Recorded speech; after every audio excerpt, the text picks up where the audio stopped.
Noswaith Thar, and welcome to the Stoke Kairas for this evening's coverage of Wrexham's Bristol Street Motors Trophy Northern Group B match against Wolverhampton Wanderers under 21s. A break from League One action tonight for Phil Parkinson's squad, and the chance to see if they can build on victory in their opening match in this tournament a month ago. A win tonight would put Wrexham through to the last 32 of the competition and another step closer potentially to a Wembley trip at the end of the season. Alongside me tonight once again I have former Wrexham player and manager Andy Morrell and Wrexham promotion winner Mia Roberts. Great to see you both on what is an improving evening in North Wales after a deluge earlier tonight, which did make me think for a moment we might have some doubts about kick-off, but the pitch is looking immaculate. Mia, let's start with you. A chance tonight, of course, for Phil Parkinson to rotate his squad. Before we get into tonight's proceedings, just a reflection on Saturday and what a complete performance that was against Northampton. Yeah, definitely. I think, the game sort of had it all. I think we just look back to sort of routine as how we did in those first few weeks of the season. I think especially coming off the back of that loss to Stevenage, I think it wasn't necessarily an easy task, especially now with the international break coming up on Saturday, and obviously the lads who played on Saturday knew they probably wouldn't get minutes tonight.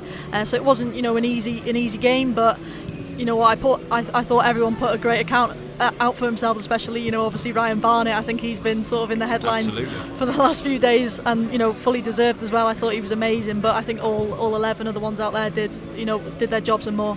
One of the things, Andy, that Phil Parkinson said to me pre-match on Saturday was that he looked at the Northampton team sheet and realised they'd set up as a 3-5-2 when normally they play 4 at the back. Do you think, looking back at that, John Brady might think again about whether that was the right idea? Yeah, well, I think they'd only played or trained it one day, the day before pretty much, to go into a game against a team that's second, that's been playing it for 3 years. I think that's a big ask, and I think he realised after 10 minutes he had got Fosu on the back post defending James McLean, which is just not his game. So I just think he just decided, no, we've enough's enough, let's just go back to what we are. It didn't make any difference in the game really, but I think that you don't change it with one game to go, one day even to go, because that just makes the players just put a doubt in their brains, that you're matching up against a real quality side. So but Wrexham still had to go out and do their thing. They were certainly on the front foot a lot more than they had been in the first halves of the previous 2 games before that away from home. And we talked about the reboot and the restart that they were talking about, going back to what got them joy, and all of them did that. Mia, one of the aspects of this incredible run at home of victories, which we've seen 5 of this season, 4 at the end of last, has been how free scoring Wrexham have been. Has it surprised you that, having got promoted, that Wrexham have found the net so easily in the early weeks in League One, because goals are coming from all areas? Yeah, definitely, and I think that's a massive part of it, the fact they are coming from all areas. And I think, look at James McLean getting 2 on Saturday. I think even he'd say he's not a frequent scorer, but that's what happens when you play that style of football, and we've got them players out wide like him, Barnett. Might see it with Revan and Fordy tonight. It'll be interesting to see, but yeah, I think it's obviously a massive strength for this club that we can get goals from wherever really, and I think why shouldn't that continue? I don't think we need to rely on Mullin and Palmer maybe as much as we did in those early seasons under Parkinson.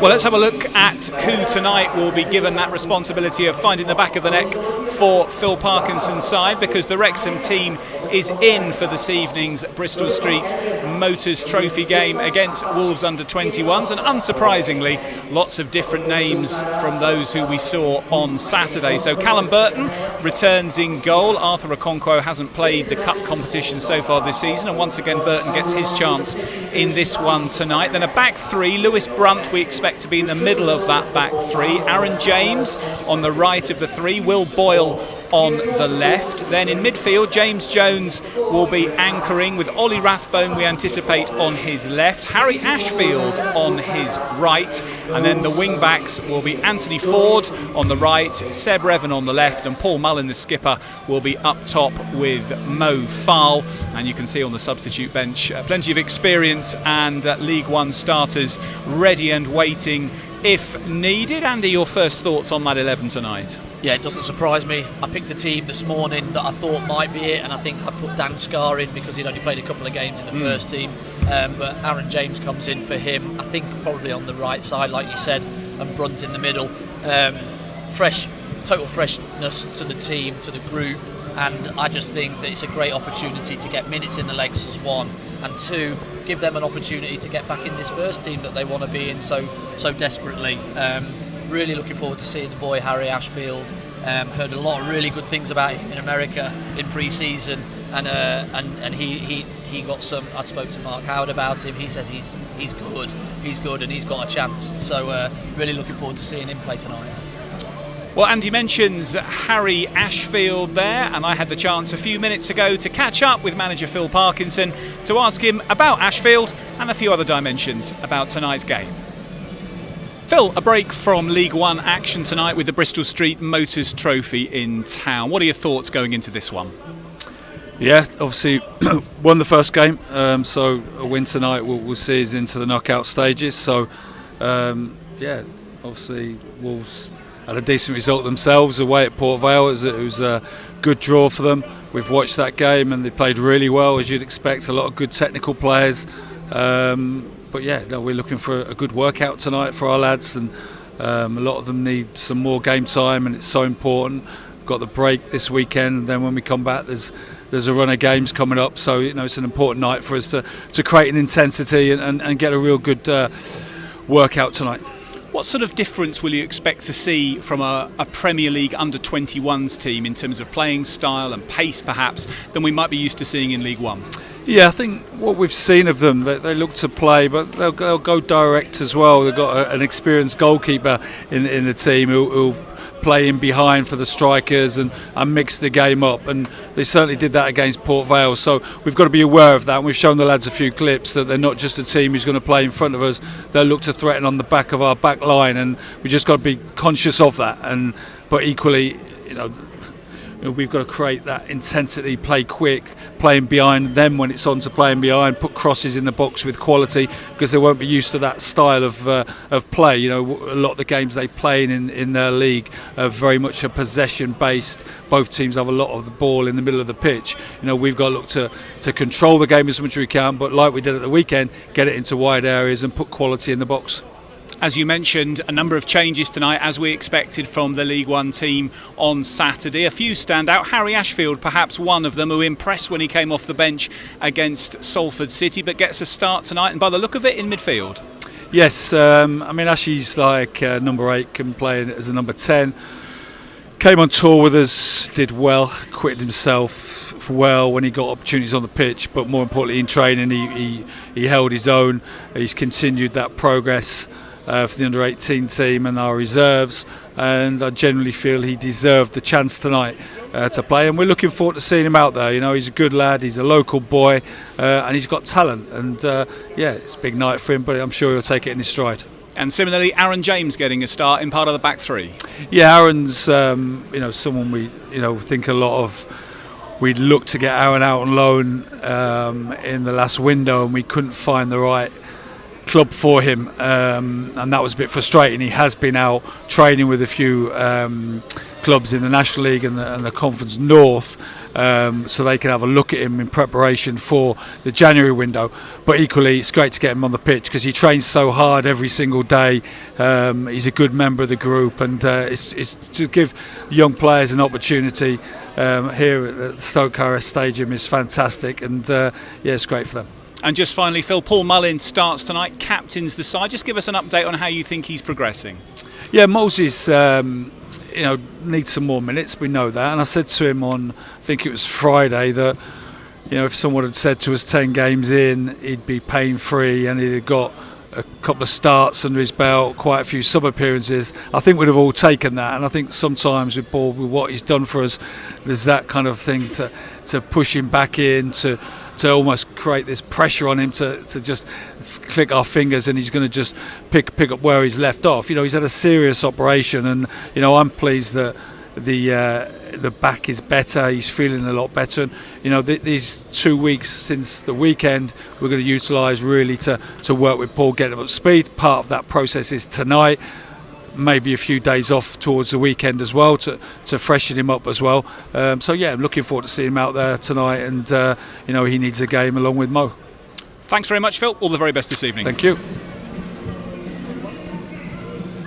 Phil Parkinson giving us his thoughts and reflections before tonight's game. I thought some interesting content there from Phil. Mia, let's start with his last point about Paul Mullin, saying that actually if you'd have offered him, as in Phil, that Paul Mullin would be fit and that he'd be getting this kind of game time 10 games after the start of the season, having been through what he's been through, he'd have taken it. So very much giving a sense that Mullin is more than on track as to where Phil was hoping he might be at this point. Yeah, definitely, and he alluded to, not wanting to sort of force him back, push him back too soon, and I think there might have been a sense of that last year. I think obviously we didn't have Marriott at that stage. I think we had Fletcher, Palmer, Dalby and a few others, but not the same sort of quality we do this year, so it's sort of like we're able to give him a bit longer that he needs, so that's obviously really good, and that's full credit to where we've brought in players in depth now. But yeah, I think he's got time, and he's only looking sharper week in, week out. I think we've both noticed that in the last few weeks, that he's only getting stronger, and I think obviously scored one last time out in this competition, and I'm sure he'll be looking to get another few tonight. Yeah, it certainly helps that Jack Marriott's hit the ground running with goals, because that just gives him that extra little bit of time to get back and give him those 20 minutes, half an hour on the pitch when needed. He's not been had to go in because we're desperate for goals, etc. So I think that Jack Marriott has been really key to being able to put Paul Mullin, if you like, just drop him into the important games. He started a couple as well, do you know what I mean? He's had plenty of football. He's just desperate for a goal. You saw him, I think, after coming off the pitch on Saturday. He was after really disappointed. Yeah. And like, you've won 4-1, but that's his professionalism, that he's desperate to score as well. And he had a really good chance to nick one at the end and didn't take it, and that'll be his frustration. But he'll soon be back, fully fit and really chomping at the bit. And then you've got a real good strike force, haven't you? I thought it was interesting as well, Mia, that Phil was giving us a perspective that said he thought that the under-21 team from Wolves are likely to be used to a possession-based game, very much around kind of the central areas. That's what they'll be used to from the teams they're up against, and Phil very clear that he wants to get the ball wide tonight and get it in wide areas and get crosses in. That ultimately is the playing style that has brought so much success in recent weeks, particularly on Saturday. Yeah, definitely. I think you'll see it with most of the 21s Premier League sides, and just generally Premier League academies. I think technically they're unbelievable, but that's one of the reasons why they've been brought into this competition, because they get more of a sense of men's first team football because of that physicality. And I think that's something tonight. I think we saw it last year against Newcastle 21s, where we sort of won the game because we were a bit more experienced, we were a bit more physical, and that's where these 21s teams will learn. But yeah, tonight I think that's where we can outdo them, definitely out wide. We're so strong out there. I know obviously we haven't got Barnett or McLean out there today, but just looking at Anthony Ford and Seb Revan, I just think the quality is there in abundance. So yeah, I see that as a real strength for us tonight. Do you think it will be harder for Anthony Ford to play right wing back than it was for him to play in a central midfield role the last time we saw him in this competition? Because he's not getting any minutes apart from in this tournament. Is it more difficult? You know that position well yourself. Do you think it's a harder ask for him tonight to get up and back? It's a harder ask in terms of probably stamina and stuff like that, but I think he's an experienced pro. He'll know what he's doing. He's been at Wolves. I think he was at Wolves Academy when he came through and made his debut. So it'll be a bit special for him tonight as well. And like I say, his experience. He knows this game very well. He knows the team very well as well, which plays a part, because he knows the ones who are around him. I know there's a few new boys in there, but no, I think he'll do a job wherever he goes tonight. I don't think he was put in the squad list at the start of the season, so he's still got something to prove. I'm not sure if they've added him to that 22-man list. But definitely he's got something to prove still. Sort of coming back from injury at the start of the season. But I think he's a top player, and he's a great asset for this club. Yeah, I think he'll be desperate to do well today, because being left out of a squad, not with a squad number for whatever reason at the start, I think he'll be frustrated with that, because you just, as a footballer, you just want to play. Yeah. All right, and then so tonight he's got a chance. I think he'll be gunning, whether it's down the wing, on the midfield, wherever. He'll be flying and just looking to put himself in the picture in front of Phil Parkinson and going, listen, Gaffer, I'm still here and I'm still got a lot to offer. Well, I think the opportunity is still there for the club to put Anthony Ford into that squad. I think he was there kind of penciled in pending fitness, so a strong performance tonight I'm sure will help him make his case to take one of those remaining spots. Let's have a look then at the Bristol Street Motors Trophy group table as we go into tonight's game. Just a reminder as to where things begin. Wrexham, of course, have got 3 matches in this group, one each against Port Vale, Wolves and Salford City. The game against Salford City, Wrexham won by 2-1 last month. A win tonight then, and Wrexham are mathematically through to the last 32 of this competition and potentially are 4 games from Wembley Stadium. There is further games to be played on Tuesday the 12th of November. Wrexham travel to Port Vale that night and Salford face Wolves to complete the fixtures. And don't forget, in this competition, if the match is a draw after 90 minutes, then there will be a penalty shootout and the winners of that will collect an extra point. So worth winning the shootout for the extra point that's available. But 3 points for the win, I'm sure, will very much be Phil Parkinson's objective tonight. And for those of you who missed that game against Salford last month, here's a little reminder of how Wrexham picked up all 3 points. It's a poor pass inside, and now Reven is driving forwards. Mullen is peeling out wide and making himself an obvious target. Here is Mullen, edge of the box, left foot, over the keeper. Oh! And it's up and running for Mullen. A lovely left-footed finish. Reven did well carrying it forwards after the sloppy pass by Shepherd. But when Mullen had it, cut in on his left foot. And it's lovely technique on your weaker foot, isn't it, really? Brilliant, from Paul Mullen. Sublime finish, you have to say.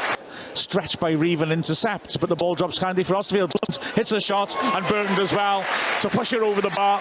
He went for placement, didn't quite get in the top corner, but Burton still had to be sharp to deal with it. There's a mine now, he's got past Bolton. He gets into the box and pulls a good ball in himself. Laid off nicely, great chance this, and it's there. Salford equalise.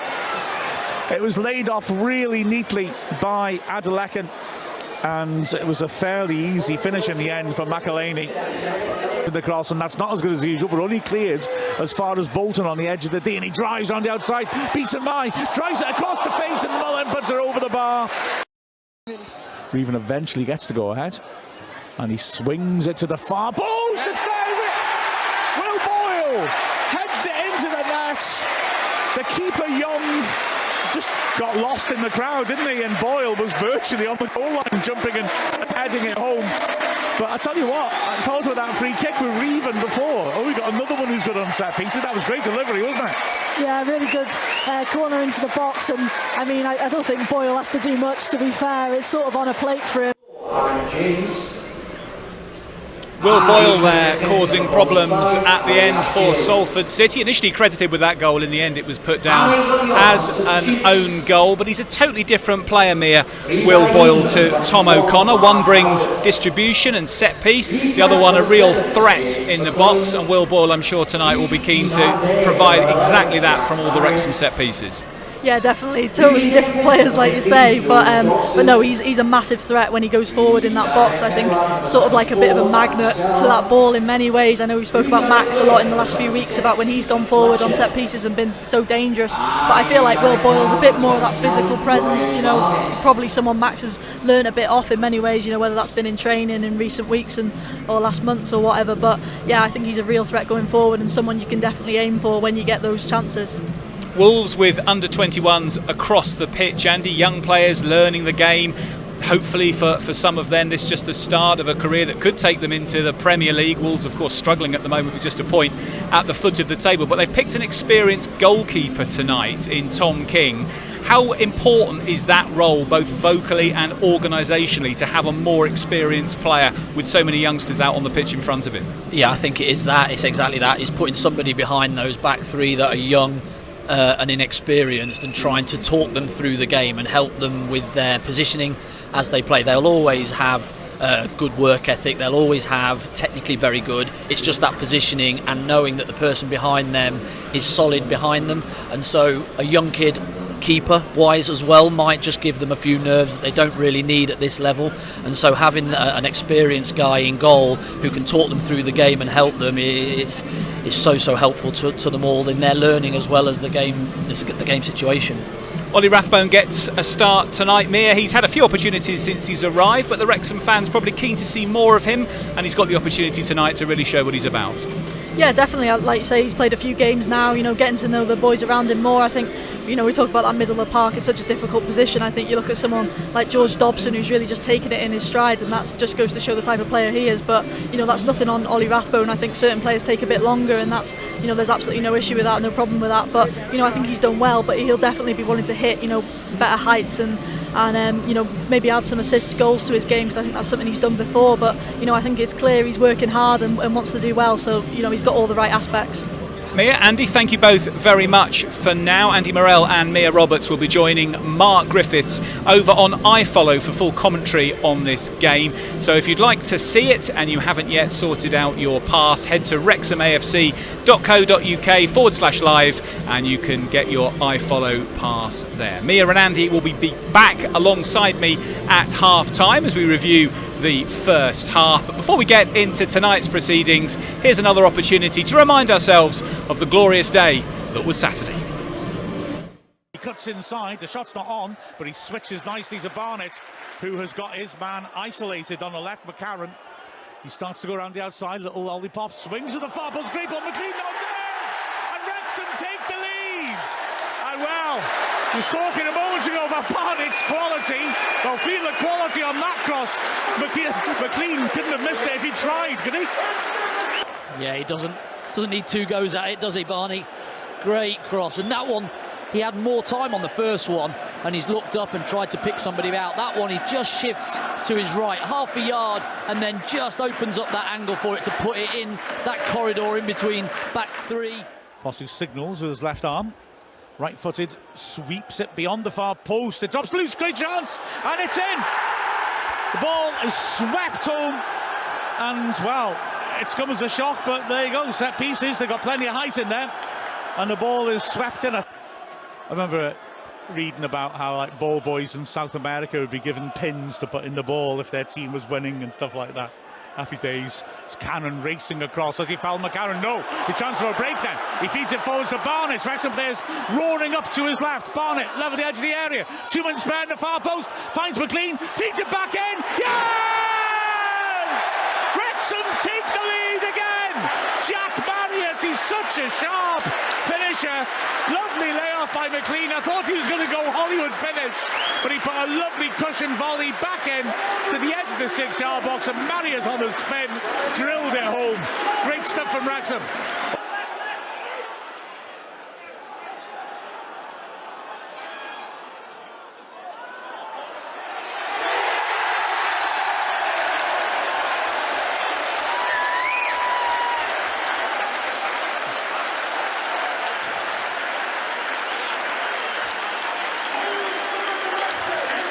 Well, Shockett's come down this from Barnett on this side. The ball's come out to him and he just leaves the ball up at that back post that he's so good for. Bird starts to come and then goes back onto his line. Elliot Lee gets up early. He's got arms on top of the defender, which just gives him that space to head it back across Bird. Bird gets a good hand to it, but not enough to keep it out, and it just puts it into the roof of the net to make it 3. Long ball forwards now towards Eves in the air. Dobson managed to get up in front of him, headed partly away. McGeehan helps it on to Eves, 30 yards out. He works it wide to the right-hand side. Northampton with a chance to deliver, and they take it, swinging it in, takes a deflection, headed towards goal. Good save, Okonkwo. Tyler Roberts made a good run across the box. A glancing contact, tested Okonkwo, and he stretched and managed to pour it away. Yeah, it's a really good header in the end on target, and to be fair, matched by a really good save. Arthur just stretches out really well to push it away from... Purposeful first touch, and he drills it over the top of Marriott. That's a lovely ball. Marriott flicks it back to Palmer, edge of the box. Oh, just couldn't quite take it for the shot. Spreads it for Barnett, though. Barnett swings it across, takes a deflection, McLean volley. Wow! Spectacular goal. And at last, McLean's gone for one of the Hollywood volleys, and he's got it right. Wow, fun on a show today. This, which we probably expected to. It's 20 points from 10 games in the first 10 games in League One. As here's McLean delivering, and Mullen gets up and heads it straight to the keeper from 6 yards out. He looks so annoyed of himself. big chance that, and that is the final action of the match. Wrexham needed to put on a bit of a show and did. So a glorious day on Saturday for Wrexham. A masterclass from Ryan Barnett. What will it be tonight as a very different Wrexham-looking team come out to face the Wolves under-21s in the Bristol Street Motors Trophy? Kickoff is just 3.5 minutes away. If you've not sorted yourself yet with coverage tonight, please head to wrexhamafc.co.uk/live for all the information about the iFollow service. But we'll be back here on YouTube at half-time for half-time analysis and reaction with Andy Morell and Mia Roberts. We hope to see you then.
Well, it's a Tuesday night under the floodlights, and there's only one thing that should be on your mind. You've got to catch the Billies and race the Billies.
Thank you! Go on, turn! Go on!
See you later, mate.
Mae pedwar swyddog yn dynnu gyda lleafswm o 1 munud off Glenegol. Both officials indicated there will be a minimum of 1 minute at a time. 1 minute.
First score and an answer at Stoke Kairas. The half-time score for Stoke Kairas, Wrexham 2, Wolves under 21 0.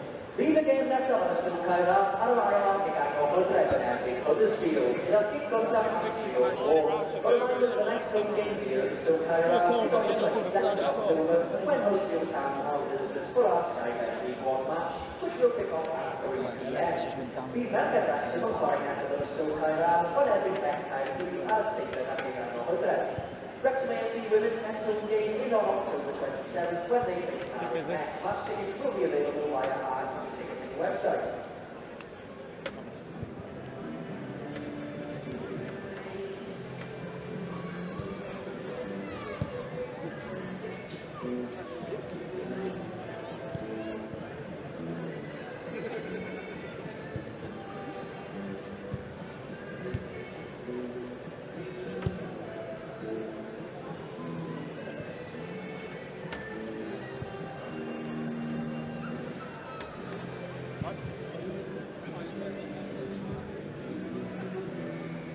You doing all right?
A very warm welcome back to Match Day Live. It's half-time here at the Stoke Kairas.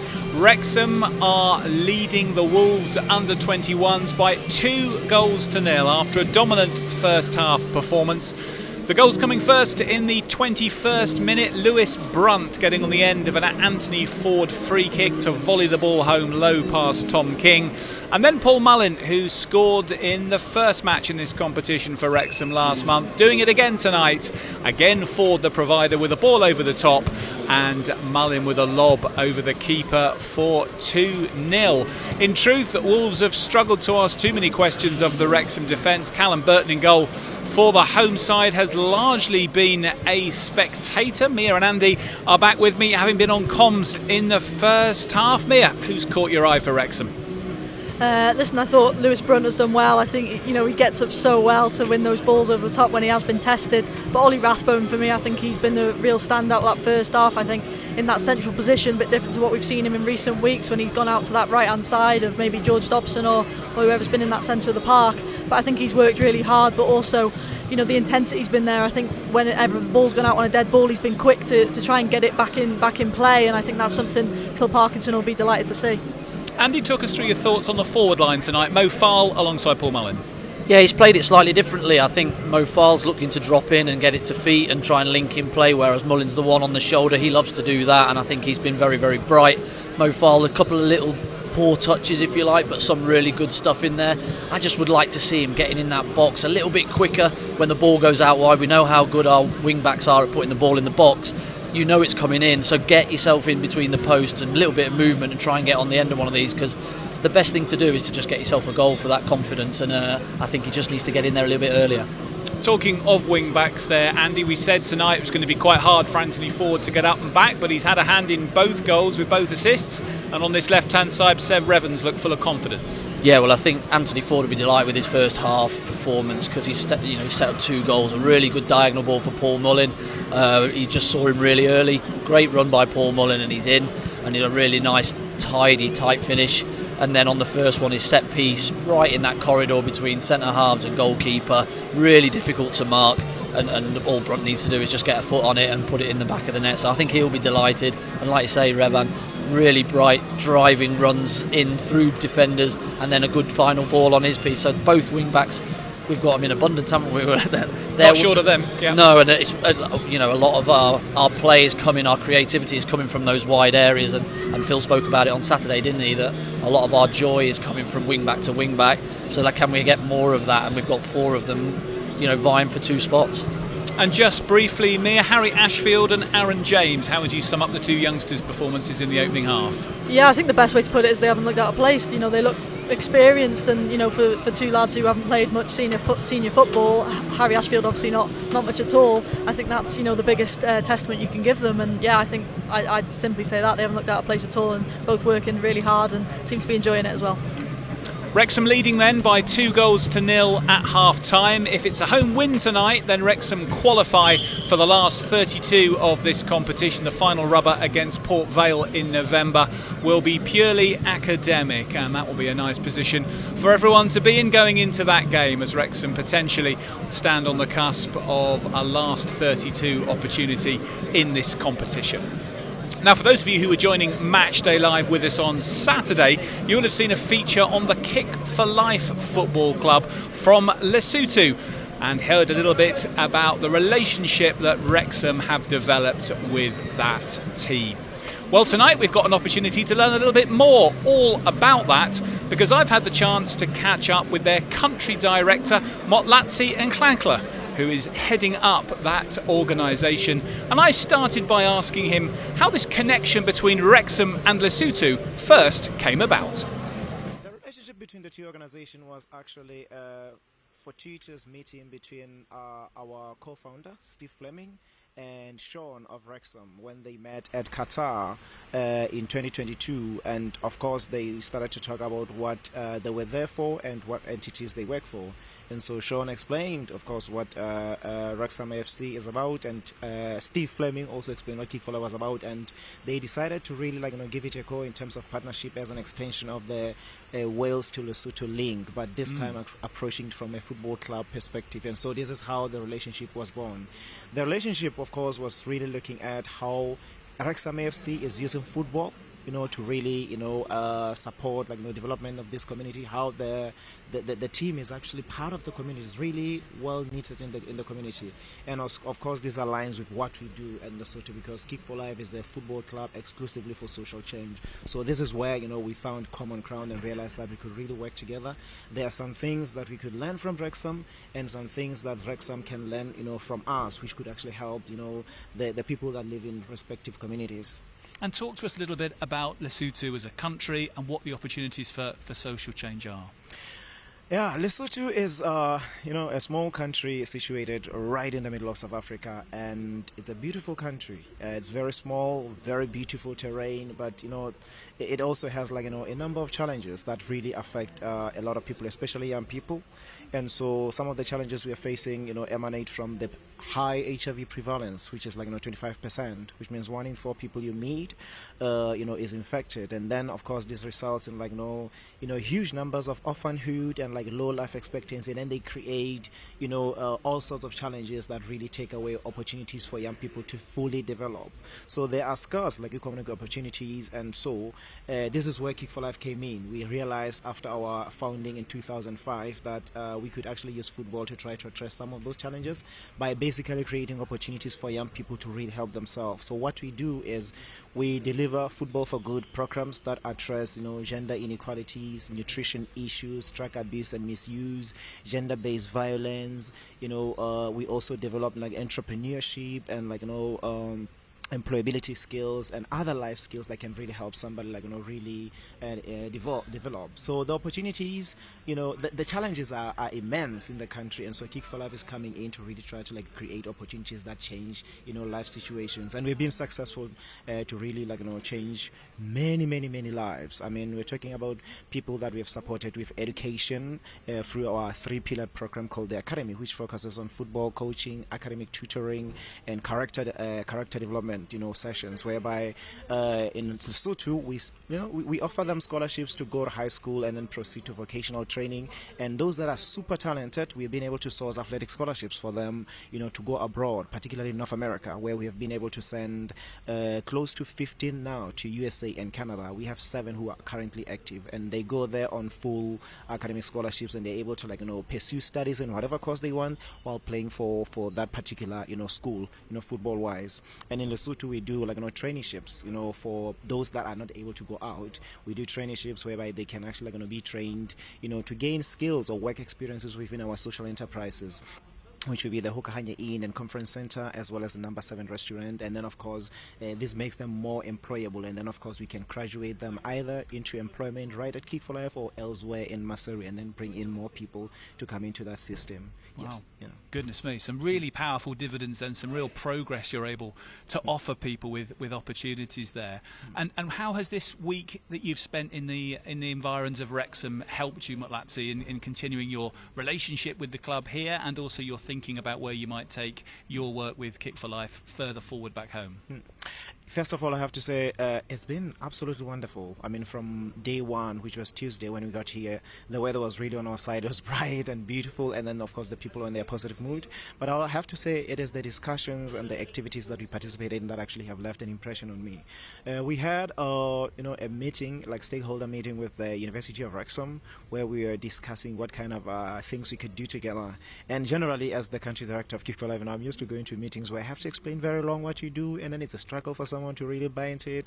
But when we got into that meeting, and we had a discussion with Sarah of Wrexham University, it was like really complete alignment, including instant recognition of the areas where we can collaborate. We could do this together and make staff and and coaches exchanges. Our coaches would come here to learn the newest methods of coaching. We could offer placement opportunities in Lesotho for Wrexham people to learn in class, get the theory, and then go to Lesotho and see how they can practice that. We can also avail our data for research purposes for Wrexham University, so that they can actually understand how we've been able to achieve some of the things we've achieved. And so that has actually been amazing. But I think the interesting part, which I think happened at Colliers Park, was when we were delivering a session for the Wrexham coaches, where we're showing them our methodology, and the session started very slow, with everybody turns and wondering what exactly we're doing here. We are these guys, and then we did these energizers,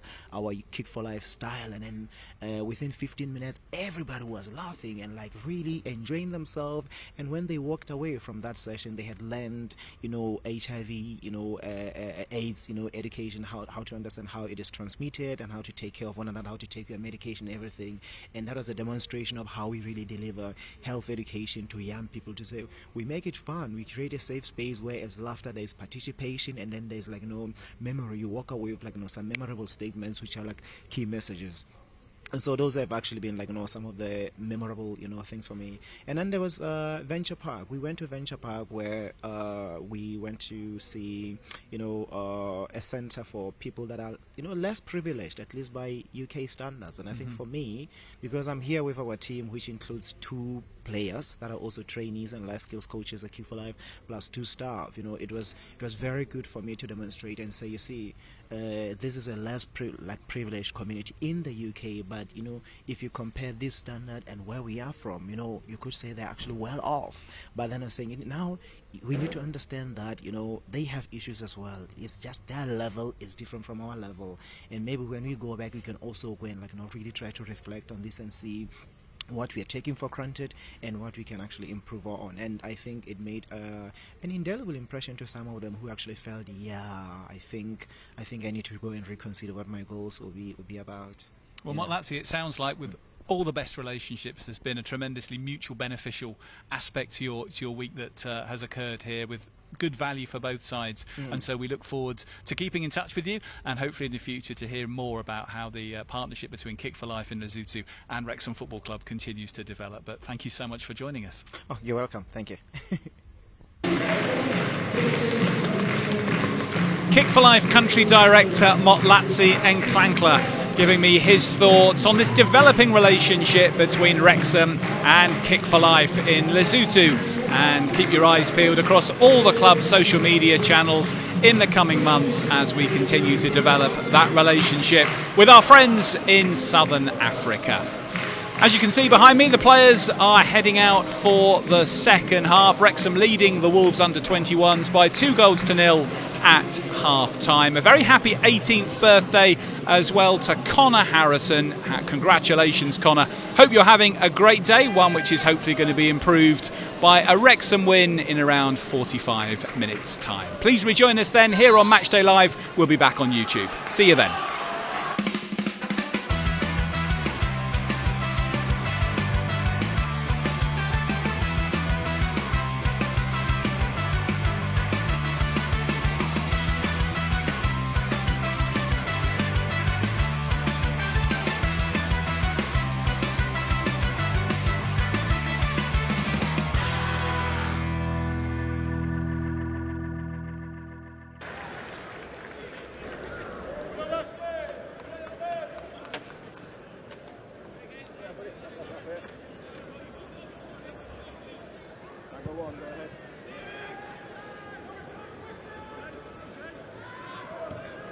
I think he's doing it now, mate.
JJ,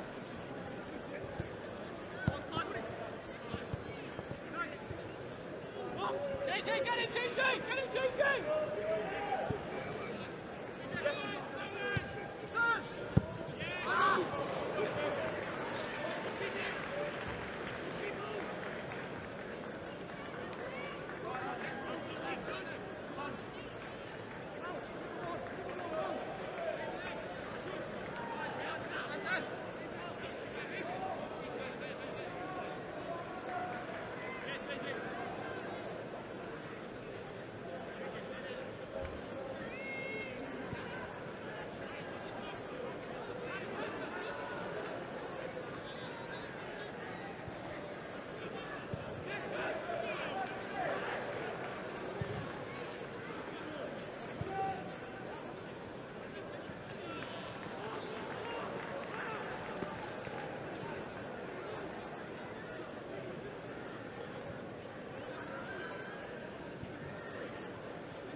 Substitute for Wolves, leaving the field, number 54, Danny Angel.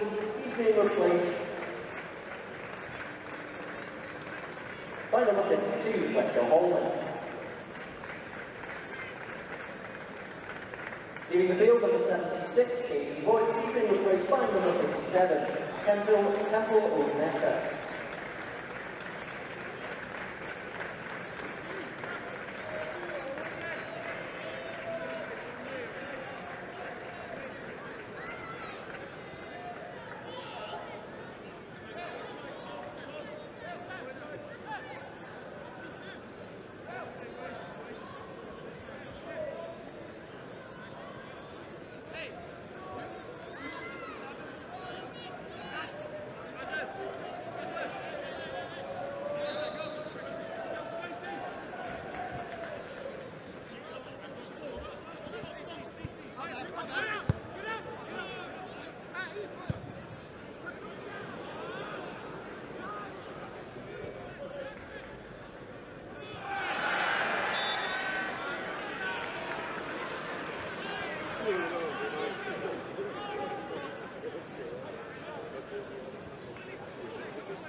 first time this season, supporters can cast their vote for today's man of the match against Wolves under 21s.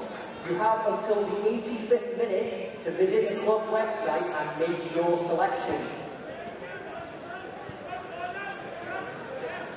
One more time, to vote on today's man of the match, you have until the 85th minute to visit the club website and make your selection.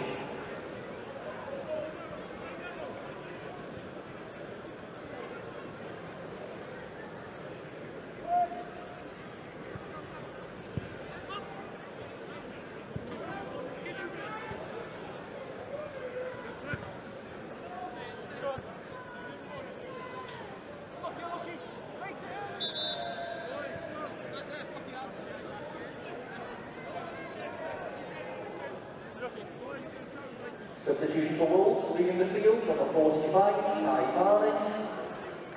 He's being replaced by 68, Leo Lopez.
Substitute for Wrexham, leaving the field, and your appreciation please for number 45, Harry Ashfield.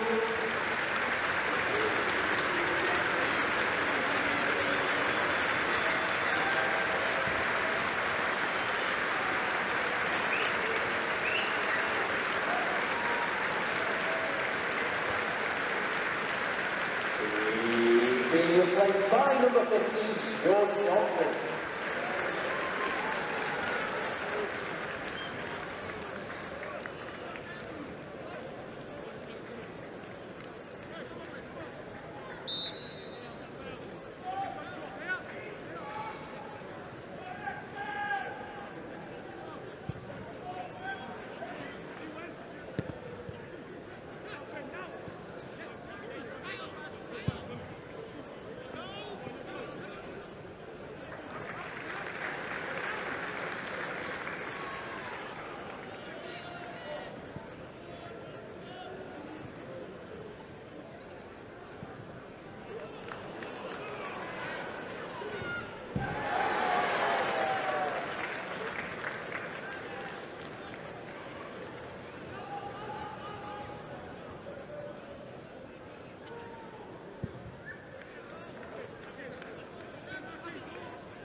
Substitute for Wrexham, leaving the field, number 22, Noel Fowl.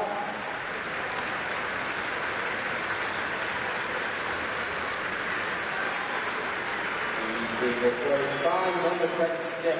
There's nobody better than Stephen Fletcher.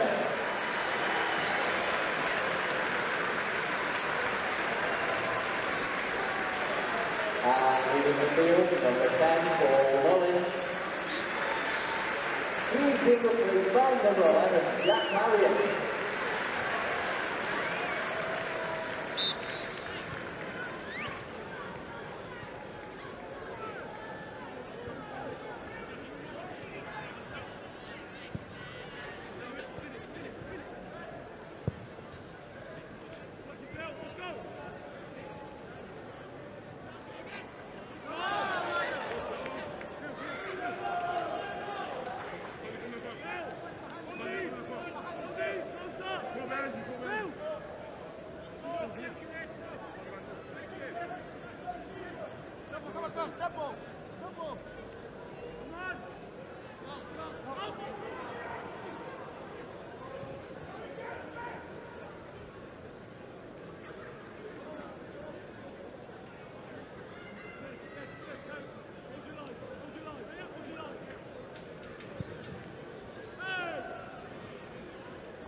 Maintador Penny ar y Stoke Caerhart yn 3-0 nawr gan Dwysig saith, efo 125 teithio yma o Wolverhampton. The official attendance at the Stoke Caerhart, 3,987, our grateful thanks for the 185 away fans. We hope you have a safe journey home.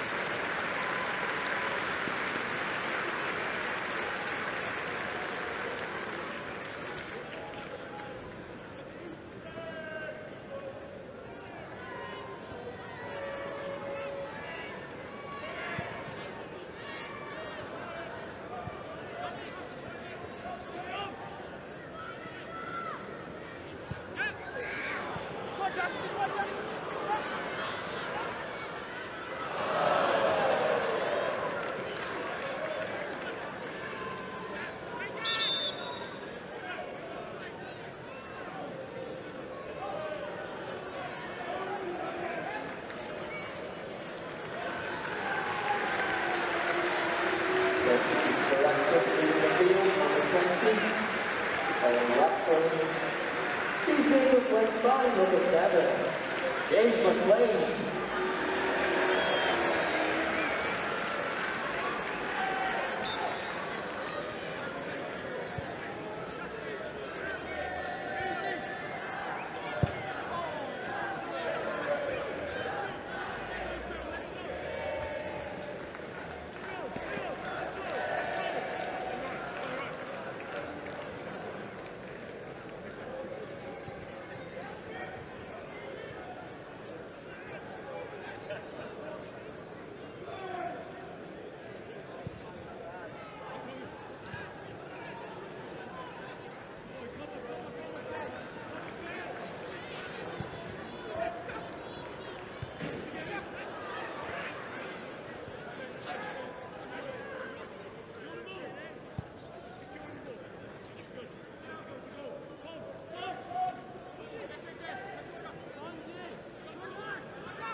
Today's man of the match, as chosen by the Wrexham AFC supporters, and well deserved after that strike, it's number 22, Mo Farrell!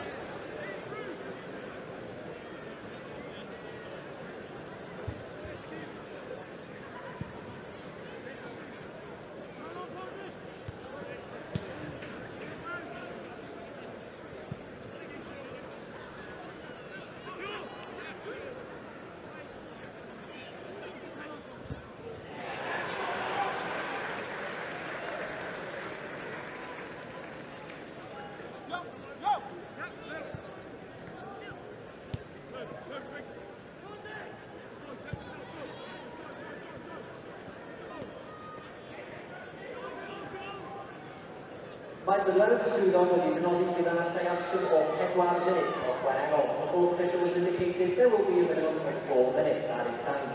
4 minutes.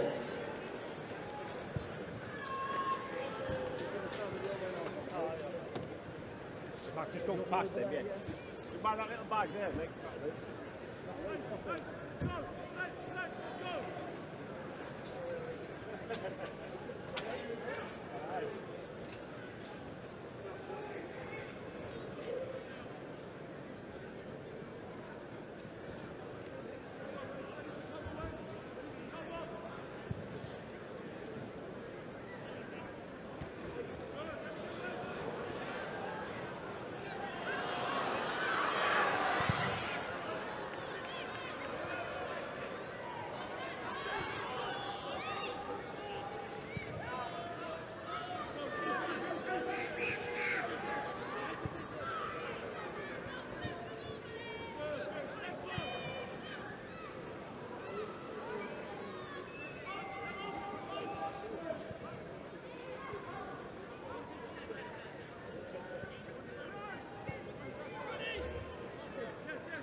Today's final score of the Stoke Tigers, Wrexham 3, Wolverhampton under 21. Yeah. Leading in after the Stoke Tigers, so the Wolverhampton and the Wolverhampton are having good field. They have kicked themselves and scored a goal. But the reminder of the next home game here at Stoke Tigers is on the 22nd of October, when Huddersfield Town will visitors for our Sky Bet League 1 match, which kicks off at 3 p.m. He's met the Wrexham and playing after the Stoke Tigers on every next time team and a safe that I'm going on with Wrexham AFC Women's next home game is on October 27th when they face Cardiff Met. Match tickets will be available via our ticketing website. Numero Homo, Orlando Stadio, Capital of the Women's essentially only two only gorgeous, please take care of the good shop is open for 30 minutes after full time and massive thanks to Andy and John for their help on it. Not quite now. It's keeping out of the net now, that's the thing. Cheers, Ref.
And a warm welcome back to the Stoke Kairas, where Wrexham's excellent form here continues. They have beaten the Wolves under-21s by 3-0 this evening in the Bristol Street Motors Trophy, a result which guarantees their passage into the last 32 of the competition with a game to spare within their group. In truth, Wrexham dominated this game throughout. They led by 2-0 at half-time. First half strikes from Lewis Brunt and Paul Mullin proving the difference at the interval. The second half followed a similar pattern. Wrexham on the front foot for much of it, although Wolves did test Callum Burton on a couple of occasions. But Mo Farl, with his first goal for the club in the 57th minute, really provided the icing on the cake of this win for Wrexham. An acrobatic overhead scissors kick in front of the Stoke Coffee cold brew stand, and that was the difference between the sides tonight. 3-0, a comprehensive victory for Wrexham. Mia Roberts and Andy Morell have watched proceedings, providing commentary on iFollow. And Mia, that was pretty comfortable from first to finish. Yeah, sort of the perfect sort of night, really, I think, for all involved, obviously from a Wrexham point of view anyway. Obviously Mullin getting a goal, Fowl getting a goal, a clean sheet. I mean, I think that's everything Phil Parkinson would have wanted from tonight. Minutes in legs, no injuries to sort of report, so all good and really promising now for the next few weeks. Well, Mia, you've just mentioned Mo Fowl, and here he comes straight to join us. We're going to pop him in between us. Mo, come in. That's it. There we are. Look at that. Slickly done by Mia. There we go. No one would even notice. Mo, fantastic. Thanks for joining us on Matchday Live. Congratulations on a man of the match performance. You must have enjoyed that out there. Have I nicked that man of the match? You know what I mean? But enjoyed it, man. Enjoyed. Good to get a goal. I was just happy with how the game went. Do you know what I mean? I feel like it could have gone a little bit better. Of course, everything can. But overall, I think it was all right. And credit to the boys. We came here to do what we wanted to do, and now we're through to the next round, so buzzing. I saw that when you completed that acrobatic scissors kick, you had a look across to the linesman to check it wasn't going to be flagged. I'm sure as a striker you never want any goal ruled out, but when you strike a ball as cleanly as that, you definitely wanted to keep that one, didn't you? Yeah, I only went for the acrobatic because I thought I were offside, to be honest. If I were on, I probably wouldn't have gone for it. But I just saw it go up in the air. It was perfect, wasn't it? No second thought about that. You just got to go for the acrobatic, can't you? Because if I bring it down, now I've given time for the defenders to come back, but I just thought, I'm just going to go for it, and luckily ended the back of the net, give it a little glance, see if I'm onside, and I was. Then I went away celebrating, so yeah, it was lovely. What's the first emotion that you feel, your first goal for a new club, Mo? Is it relief, is it excitement, is it adrenaline? Relief, excitement, and yeah, all of them, to be honest with you. I scored it, and I was like, well, a bit of relief now. I can, put my shoulders down a little bit. But excitement because, now I'm off and running, so I want to keep scoring goals. So I know I can do it now, as I proved today. So I want to just keep doing it. And, just buzzing. You seem to come out with real positive intent, Mo, particularly in the first 10 minutes. You got a lot of touches, managed to link up with Paul Mullin quite well. Does that really help with your confidence to make a positive start in a game like that? Yeah, it does, definitely. It does because, I think first couple of touches I took went a bit away from me, didn't it? And I lost a few, and then the boys will just help me out, say, look, just take a touch and then just play it simple and work your way into the game. And I think after I'd done that, my confidence grew a little bit, and after that, it was just started to flow very well. So yeah, I think that really helps. You've had time, of course, on loan at Doncaster and at Walsall before you came here from West Brom. Does Wrexham feel like home now within this squad for you? Absolutely. I think that's credit to the boys because they make it feel like home. It's just easy to settle in with everyone. Do you know what I mean? And obviously I knew some of the boys here before I'd come watching documentaries, so I feel like I kind of knew everyone without knowing everyone. Do you know what I mean? But it's definitely easy to settle in because the boys, amazing, all of them. You've got a lot of competition, of course, to get into the team in League One, Mo. Some great strikers around at the club. How are you approaching this mentally in terms of your own progress and trying to plan your way into Phil's thinking for a League One starting place? Look, I'm trying to just be like a sponge, really, because I've got these great strikers around me. I think I've just got to learn off them as much as possible. I've got great strikers here. I think if you'd be dumb to not to be a young striker and not try learn as much as possible. We've got players that have done it in the league. Players they've all been promoted, played at a higher level than me. So what am I going to do? Not take it? And I've got to take it. And I think they're just fantastic players to learn off. And even if it's not me, but the pressure that they're putting on each other, it's healthy competition. You know what I mean? Everyone wants everyone to do good. Because as long as we're winning, you know what I mean, it's always just everyone is a good atmosphere and a great club to be around. So I think the competition is good. And for me, it's excellent because I'm learning a lot. Looking at the wider team performance tonight, Mo, how pleased were you as a group of players in how you gelled and played? Because not always easy, is it, when you've got occasionally players playing slightly out of position and players who are a little bit rusty for match time to get into a good rhythm like you managed to find tonight? I think it was good because everyone was, buzzing to play, because obviously, some of us boys, may not get as many minutes or haven't got any minutes, but we just want to come out and play. When we touch the grass, we come in with a good mindset that we want to win the game, and I feel like that's what everyone done today, so it was good. Mo, just on that finish, I know you say you've only gone for it because you thought you were offside, but it's got to be one of your favourite ones you've ever scored, no? Yeah, probably one of my favourites, yeah. Don't get much better than acrobatic, does it? Do you know what I mean? When you can see it in there and you've got to time it well. I think everything goes well. But yeah, one of my favourites, definitely up there for me. And a great one for your first one for Wrexham as well. Yeah, buzzing. Brilliant. Thank you. And Mo, just finally, a word for your colleague Jacob Mendy, fellow chap from the Gambia, out there against Madagascar this weekend. What are the chances, do you think, of the Gambia getting a couple of wins there in those matches in Morocco? I hope we win. We'll get a couple of wins. Congratulations to Mendy for getting another call up. I know he'll be buzzing with that. He was excited all week, following up to his departure when he went to Morocco. But yeah, I wish him well. I wish the team well, because I'm Gambian and so I want them to do very well. So hopefully we can win some games. Well, Mo, thanks so much for coming out and joining us so quickly after full time tonight. Congratulations on your man of the match performance, and we'll see you very soon. Thank you very much. Thank you very much. Mo Fowl, Wrexham striker and goal scorer tonight in the 3-0 victory against Wolverhampton Wanderers under-21s. We hope to get some reaction from the Wrexham management team as well shortly. But Andy, I remember you scoring a goal at that end against Forest Green Rovers, was it? Coming on as player manager and scoring a goal a bit like that a few years ago. That was probably better, unfortunately. Well, if you're going to push me, it probably was. I brought myself on and got booed for bringing myself on because I hadn't brought Sizovic on, and I repaid him with a side volley that went in the far corner. Actually, it was goal of the season as well, but I won't bring that up. But I'm just looking at Mo Fowl there, his face and the smile on it. Yeah. It just. What a relief, a lift for him, a big shoulders back. He's looking so much happier than maybe 2-3 games ago when he's finding it hard, he's not playing, he's a bit behind with training. That just sums them up, and the group, I think, because they've played really well tonight. And we've got Brunt on the score sheet for the first time, we've got Mo Fowl on the score sheet, Mullins back scoring. Perfect night, really. Yeah, absolutely.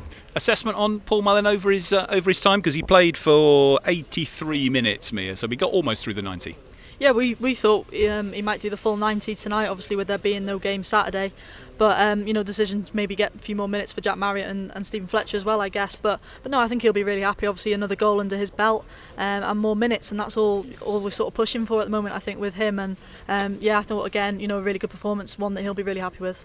Excellent. Well, I can see David Jones, first team coach, is moving in. We'll see if we can make this a little bit neater this time. Let's have a look. Oh, well, Strictly Come Dancing can wait. But David, thank you so much for coming out and joining us. An excellent night's work for the team.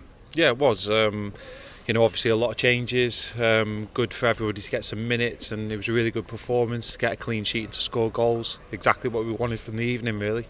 It looked like from the very first minute the team were composed and felt comfort with one another. There was good interchanging of passing right from the start. Yeah, and that's the only concern really when you have performances and games like tonight, is that with all the changes, you just want it to be hard working from the team. A lot of good habits on show, but yeah, the performance overall was brilliant from start to finish. From a coaching perspective, who and what pleased you most?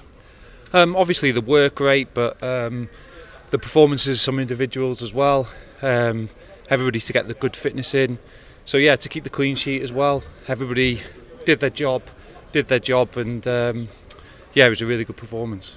You gave the opportunity tonight to two of the youngsters, Aaron James coming in and playing the full 90, Harry Ashfield almost getting through that, and we're seeing Harry Ashford in midfield tonight, having seen him up front against Salford for a few minutes. What are your reflections on how they did? Fantastic. For them, they've been involved with the squad for since the summer. So for them to be training every day, working hard with the team, and to put on a performance like that tonight, it was fantastic. Just give us a feel, David, of how difficult it is for a player, say somebody like Anthony Ford, who is not getting involved at the moment in League One, but he's got to come out and play 90 minutes tonight. The last time we've seen him in competitive football was a month ago. Having played yourself clearly for many seasons, how do you kind of adjust your mindset, and also from a fitness point of view, step up to suddenly being asked to play a full 90 like that? Yeah, that's the quality that Fordy's shown tonight, really. Not being involved, having to train every day, keep yourself fit, and be ready to be able to perform mentally in a performance like that tonight. And to get 3 assists is fantastic. So really good credit to him and everybody else in the team that they managed to keep that focus and perform like they did tonight. And the win qualifies Wrexham, of course, for the last 32, potentially 4 games from Wembley. Yeah, of course. It's a competition that we want to do well in, like every league game, every cup game that we play in, we want to do well. And we've done that tonight, so looking forward to the break this weekend, recharge, everybody getting a good week's of training, and then move on to the league next week. How will you change the training programme with the fact that there is no game on this Saturday? I think it's good to get a refresh and to give some of the lads a bit of a break. It's more of a mental break than a physical break. When we start back next week, get some good training into them, back to the normal schedule, and we've got an important week coming up after that. Well, David, thank you so much for coming to join us this evening so quickly after full time. Great stuff on the win, and we'll see you very soon. Thank you very much. Thanks. David Jones there, the Wrexham first team coach, joining us after his side's 3-0 victory tonight over the Wolves under-21s. A victory which sends Wrexham straight through into the last 32 of this competition. Those matches will be played week commencing the 9th of December. Wrexham have got one more group game to play against Port Vale before then. That match is in November on Tuesday the 12th, and that will determine who wins the group and gets a home draw in the last 32 and who will be away in the northern section. A great night's work, really, Andy, from a managerial perspective for David Jones. You couldn't want for more than that. No injuries, a 3-0 win, and a confidence-lifting goal for your new striker. Yeah, it's like Mia said. It's pretty much if you'd have put that in front of Phil Parkinson before the game, he would have snapped your hand off. Yeah, no injuries, a comfortable 3-0, a really good workout for the players, loads of minutes in the legs. I think it ticks a lot of boxes for him. Mia, anything in particular stand out for you in the second half, either in terms of playing style or particular performances? I thought the intensity, stayed really good. I thought that was something maybe you could pick up from that Salford game earlier on a few weeks ago in that first group game, that it was sort of a bit flat. I know it's always going to be difficult in this competition when there's obviously less fans in the stadium, sort of less atmosphere in many ways, but I thought the intensity stayed at a high standard today, and I think that's something Phil Parkinson will be delighted with, because that's so difficult to maintain in games like this. I think that midfield did really well to sustain that today. The likes of Harry Ashfield, James Jones, and in particular Ollie Rathbone, who I thought really stood out today. I guess, Andy, the frustration that we sense from Steve Parkin on Saturday is probably even stronger now, in that there is such momentum around the club at the moment, and particularly playing here, that the chance to take on Lincoln this Saturday, another team going well at the moment, with momentum and energy so high, will feel a real sense of frustration that they've now got to sit it out, and then the next trip is a week and a half away. Yes and no. I'm sure they are gunning for the next one. They just want to play games because you are going so well.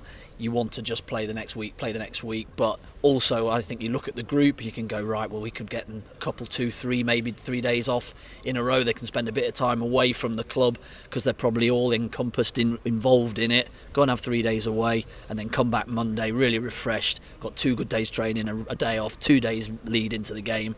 And I think they'll look at that and go, that's probably more beneficial to the group than actually going again. And so, yeah, give them days off, let them refresh and go again. You think it will be days off? They won't play a sort of 11v11 full training game or something like that to fill the gap a bit?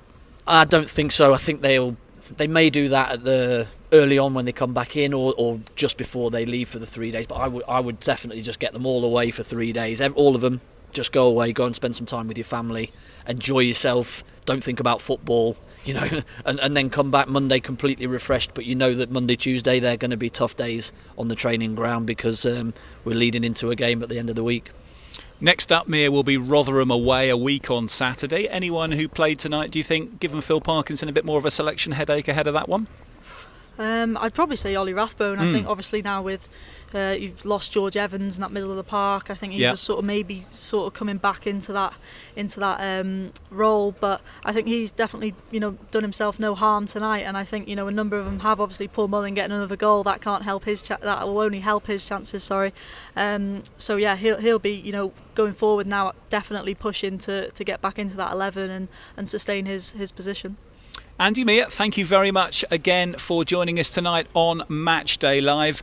Another win here at the Stoke Kairas. 5 out of 5 in the league and 2 out of 2 in the Bristol Street Motors Trophy. We're next going to be here in a week and a half's time, actually 2 weeks' time, when Huddersfield Town are the visitors on the 22nd of the month. That will be the 160th anniversary to the day of Wrexham's first ever match. So please join us on Matchday Live for that one as we celebrate the progress the club has made and hopefully continue to consolidate what is proving to be an excellent start in all competitions to the latest season. Thank you very much for joining us tonight. Diolch and Willio, and we'll see you very soon in a fortnight. From Andy, Mia and from me, good night.